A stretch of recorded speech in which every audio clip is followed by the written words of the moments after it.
Everyone दोस्तों, तो दोस्तों जी हाँ, आप सही देख रहे हैं। आज हम बात करने वाले हैं आरक्षण के नियमों की।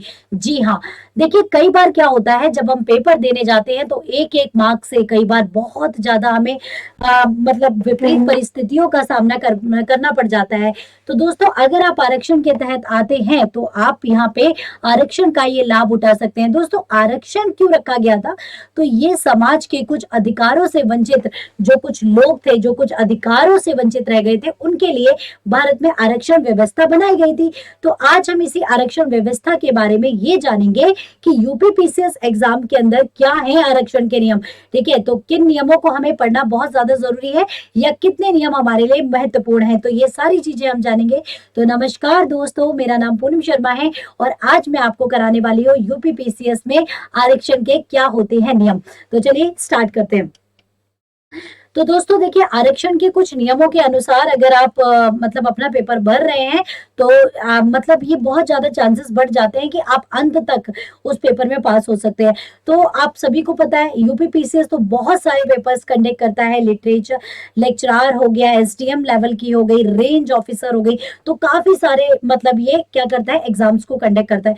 तो इसकी पॉलिसीज क्या क्या है, तो चलिए जानते हैं। तो दोस्तों यूपी के अंदर अगर आप रहते हैं और आप यूपी के आपके पास मतलब यूपी के अगर आप निवासी हैं, फिर आप एससी कैटेगरी से, एसटी कैटेगरी या ओबीसी या आर्थिक रूप से पिछड़ा वर्ग किसी से भी इनमें से बिलोंग करते हैं तो आपके ये जो रिजर्वेशन प्रावधान है ये बिल्कुल आपके लिए है। ठीक है, आप इनका फायदा उठा सकते हैं।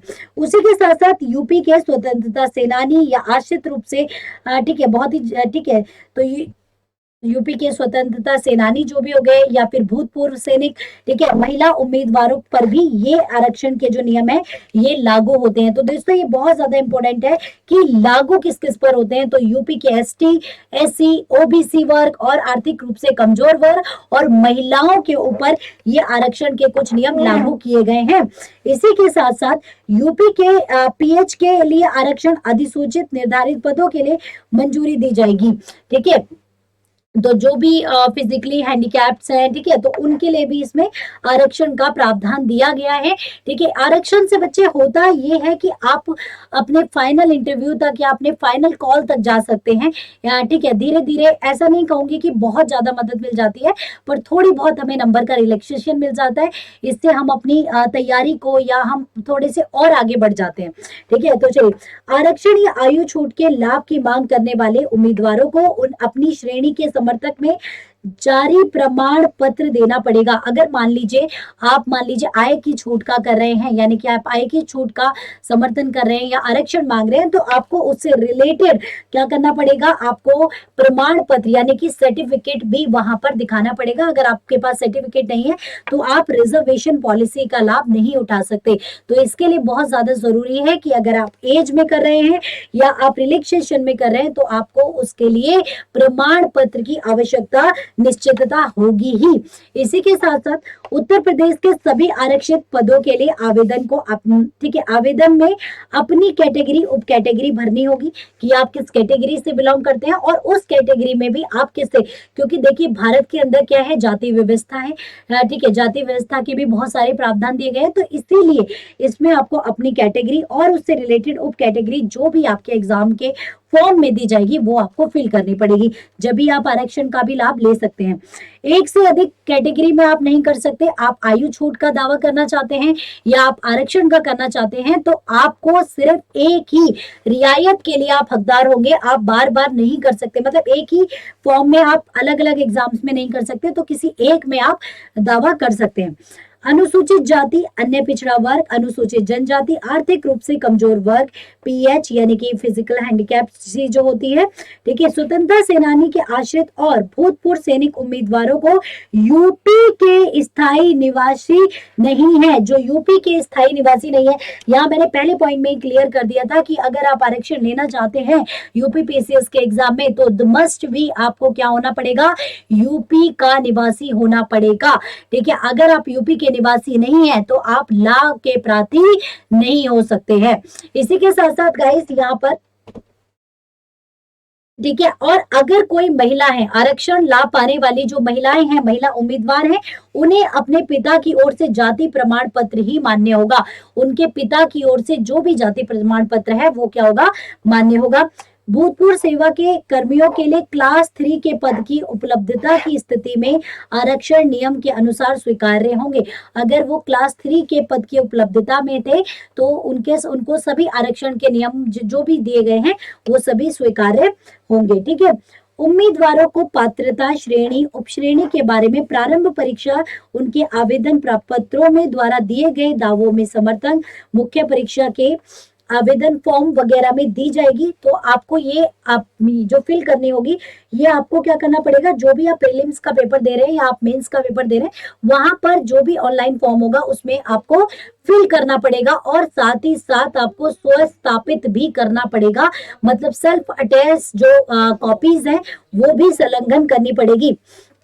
अगर आपने ये सेल्फ अटेस्ट कॉपी अगर आप नहीं देते हैं तो क्या होगा, तो उस कंडीशन में आपको आरक्षण नहीं मिल सकेगा। ठीक है। तो अगर आप आरक्षण चाहते हैं तो सबसे पहले तो जो कैटेगरीज फिल करी जाएंगी, श्रेणी और उपश्रेणी को आपको फिल करना पड़ेगा।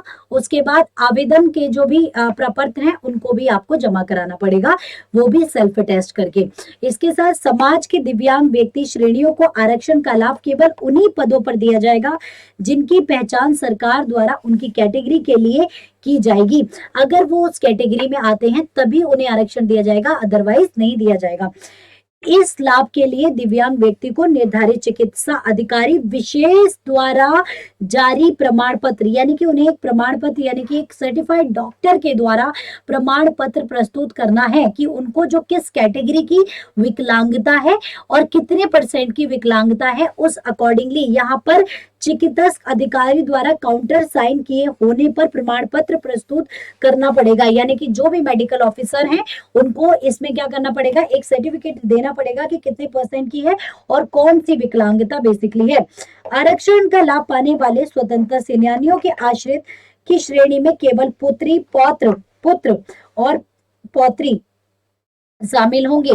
ठीक है। उपयुक्त श्रेणी के उम्मीदवारों की सलाह दी जाती है कि वे निर्धारित रूप में जिला मजिस्ट्रेट, यानी कि अगर देखिए आरक्षण का लाभ पाना चाहते हैं तो स्वतंत्रता सेनानियों के आश्रितों की श्रेणी में कौन कौन है, इसमें पुत्रियां हैं, पुत्र है, पौत्र, ठीक है, पौत्र इसके अंदर आएंगे और पोती इसके अंदर, ये सारे लोग आएंगे जो कि आरक्षण का लाभ उठा सकते हैं। पर उसके लिए भी जिला मजिस्ट्रेट से क्या लेना पड़ेगा, प्रमाण पत्र प्राप्त करना पड़ेगा। अगर आप जिला मजिस्ट्रेट से प्रमाण पत्र नहीं लेते हैं तो वो नहीं हो पाएगा। तो दोस्तों ये थी आरक्षण को रिलेटेड कुछ कैटेगरीज जिसके लिए आपको प्रमाण पत्र की विशेष जरूरत रहेगी। साथ ही साथ जब आप फॉर्म भर रहे हैं तो वहां पर कैटेगरी और सब कैटेगरी भरना बिल्कुल भी ना भूलें। अगर आप कैटेगरी सब कैटेगरी नहीं बोलेंगे, आई मीन फिल नहीं करेंगे, तो आप वहां पर क्लेम नहीं कर सकते कि आपको आरक्षण चाहिए। तो दोस्तों ये थे कुछ पॉलिसीज। देखिए हम पेपर देने जाते हैं, कई बार हमें पॉलिसीज पता नहीं होती तो हमारा कई बहुत ज्यादा लॉस भी हो जाता है, तो हमें पॉलिसीज ये सभी पता होनी चाहिए। तो दोस्तों ये सभी पॉलिसीज उम्मीद करती हूँ कि आपको समझ आ गई होंगी। तो चलिए यहाँ पर आपसे इन चीजों को लेके विदा लेंगे और मिलेंगे अगली क्लास में। तो guys thank you so much और join us our Telegram group also. वहां हम सभी आपको नोटिफिकेशन या इंपॉर्टेंट न्यूज आपको वहां प्रोवाइड करा देते हैं। तो thank you so much guys. अगर आपको अच्छा लगा तो do like share and thank you so much for watching. Thank you so much.